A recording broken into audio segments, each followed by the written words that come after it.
নমস্কার বন্ধুরা, গীতাটিকা ব্লগ চ্যানেলে তোমাদের সবাইকে স্বাগত জানাই।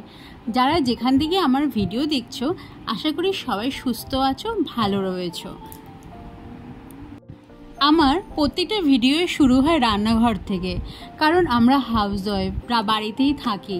তো তার জন্য প্রত্যেকটা ভিডিও শুরু হচ্ছে আমি রান্নাঘর থেকে। রান্নাঘরে যেহেতু আমাদের সব কিছু সকাল থেকে রাত পর্যন্ত আমরা রান্নাঘরেই থাকি, তো এই জন্য প্রত্যেকটা ব্লগই মোটামুটি শুরু হয় আমার রান্নাঘর থেকেই। তো দেখো, রান্নাঘরে ঢোকার আগেই শাশুড়ি মার এত কিছু পদ সব রেডি করা হয়ে গেছে। রান্না করে সব বাটিতে বাটিতে ঢেলে সব ঢাকা দিয়ে রেখেও দিয়েছে। তো আজকে শাশুড়ি মা সকাল থেকে রান্নাটা শুরু করে দিয়েছে। তো আজকে ঘ্যাটকোল পাতা বাটা হয়েছে, বাটা মাছের ঝোল হয়েছে, আর হয়েছে লাউদের ডাল।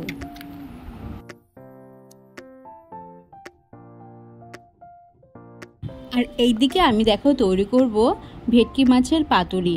তো ভেটকি মাছের ফিলে ফিলে তো সেভাবে করা হয় না বাজার থেকে, তো যেভাবে পিস করে কেটে দিয়েছে সেটা আমি বটির সাহায্যে মাঝখান থেকে দুটুকরো করে কেটে নিয়েছি। আর এই দেখো কলা পাতা। তো প্রান্তিকা ভেটকি মাছের পাতুরিটা খুব ভালো খায়। আর আমিও না, যে জিনিসটা দেখবে করতে করতে অভ্যস্ত হয়ে যাবে, সেই জিনিসটার হাত দেখবে চলে আসবে। কেন পাতুরি আগে করতে পারতাম না, তো নেট দেখে দেখে শিখেছি। তো একদিন দুদিন করার পরেই না হাতে পুরো সেটেল হয়ে গেছে। এখন পাতুরি বলতে গেলে করতেই পারি। আর যে জিনিসটা করা মোটামুটি প্রায় হয়ে থাকে না, সেই জিনিসটা হাতটা দেখবে চলেই আসবে। তো মোটামুটি পাতুরিটা আমি আজকে তৈরি করব প্রান্তিকার জন্য, আর আমাদের জন্য তো মাছের ঝোল তৈরি করাই হয়েছে।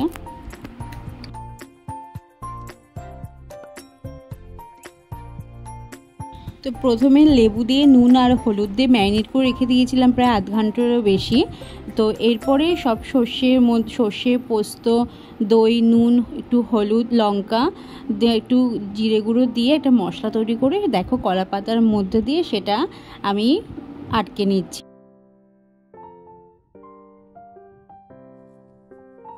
প্রথমে তুমি যে কোনো জিনিসই তৈরি করো না কেন, সেই জিনিসটা আমার মনে হয় সেরকমভাবে তৈরি হয় না। আস্তে আস্তে করতে করতে সেই জিনিসটা হাতও চলে আসে আর জিনিসটা ভালোও হয়। ইউটিউব দেখে যখন কোনো জিনিস ট্রাই করি, তো সব ভালো হয়, অনেক সময় খারাপও হয়। তো ভালো হলে সবাই মোটামুটি খাবে, আর খারাপ হলে তখন আর চলবে না, তখন শেষমেশ সেটাকে আমাকেই শেষ করতে হবে, এরকম অবস্থা। তো এখন না মনে হয় না কোনো জিনিস ট্রাই করলে যখন ভালো হলে সবাই সেই দলে রয়েছে, আর খারাপ হলে সে দলে নেই। তো এই জন্য আর করতে তেমন ইচ্ছা হয় না।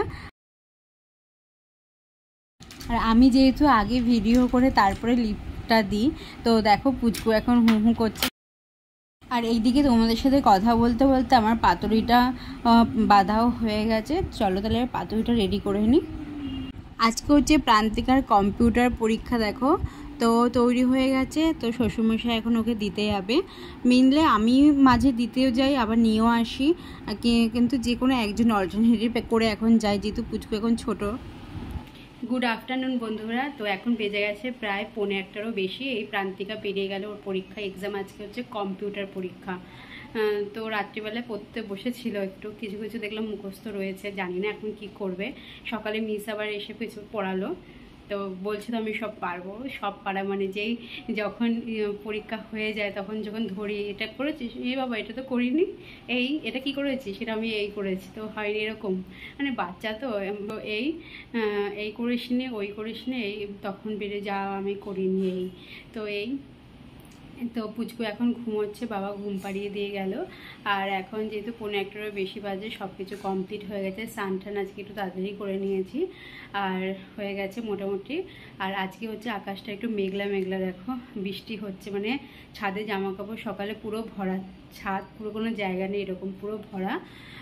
তো সেইগুলো হঠাৎ করে বৃষ্টি, সে নিচের থেকে সে উপরে, আমি আর প্রান্তিকা দৌড়, এরকম নিচে কিছু ছিল, নিচেগুলো তুলে উপরে যেতে যেতে বৃষ্টি কমে গেছে। কেমন রাগ ধরে এরকম, পুরো সব কিছু জামা কাপড় তোলা হয়ে গেছে, তারপরে দেখলাম বৃষ্টিটা চলে গেল। তো কী করার, তারপরে আবার শ্বশুরমশাইকে মেলে ঠেলে দিয়ে আসলে পরে কিছুক্ষণ পরে। আর এখনও আবার মেঘলা মেঘলা করছে, মাঝে আবার একটু রোদ উঠেছিল। আর আজকে কিছু অল্প জামা কাপড় ভিজিয়েছিলাম, সেগুলো কেচে দিলাম তাড়াতাড়ি করে। আর মাসিকে বলিনি, হঠাৎ মানে কী বলো তো, হঠাৎ করে অল্প জামা কাপড় তো, আর বেশি জামা কাপড় হলে মাসি কেচে দিতাম। হয়ে গেছে মোটামুটি। আর কাঁঠালটা বলতে গেলে এত বড় কাঁঠালটা, তো বড় কাঁঠালটা ঠাকুরমশাইদের দিয়ে দিয়েছি।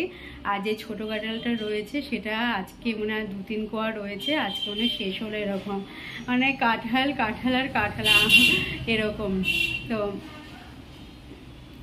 তো হয়ে গেছে মোটামুটি, সব কিছু কমপ্লিট হয়ে গেছে। পাতুরি টাতুরি সব রেডি। বললাম পাতুরি দিয়ে খেয়ে যা, বললো না আমি ঘি ভাত দিয়ে খেয়ে যাবো। তো ঘি ভাত দিয়ে ভাত খেয়ে গেল। আর পাতুরি বললাম এসে খাবো, জানি না কি। এই তো চলো আর দেখতে থাকো ব্লগটাকে, আর সাথে থাকো বন্ধুরা।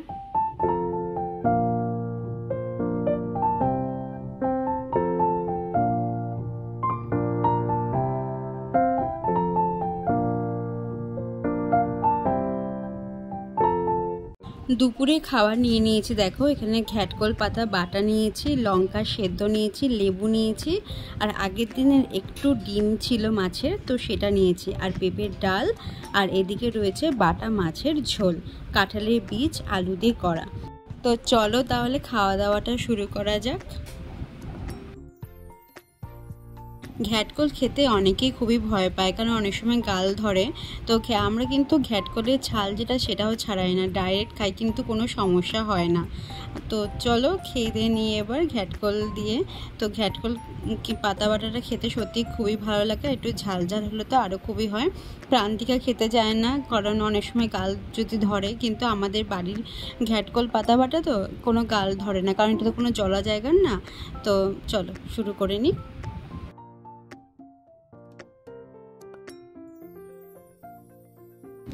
চলে এসেছি দেখো ছাদে, আর দেখো আকাশ এখন পুরো পরিষ্কার, কোনো মেঘলার কোনো বংশ নেই। একটু আগেও মেঘলা মেঘলা ছিল, আর এখন পুরো আকাশ পুরো পরিষ্কার। আর দেখো কয়েকটা জামা কাপড় কেচে দিয়েছিলাম, এখন এত রোদ উঠেছে জামা কাপড়গুলো শুকিয়েও গেছে।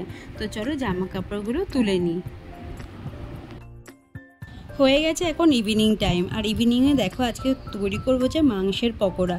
এই মাংসের পকোড়া দিয়ে আজকের ভিডিওটা শেষ করলাম। তো আজকের ব্লগ ভিডিওটা তোমাদের কেমন লাগলো অবশ্যই কমেন্টস করে জানিও। যদি ভালো লেগে থাকে একটা লাইক কমেন্টস অবশ্যই করো। পাশে থেকো বন্ধু, টাটা।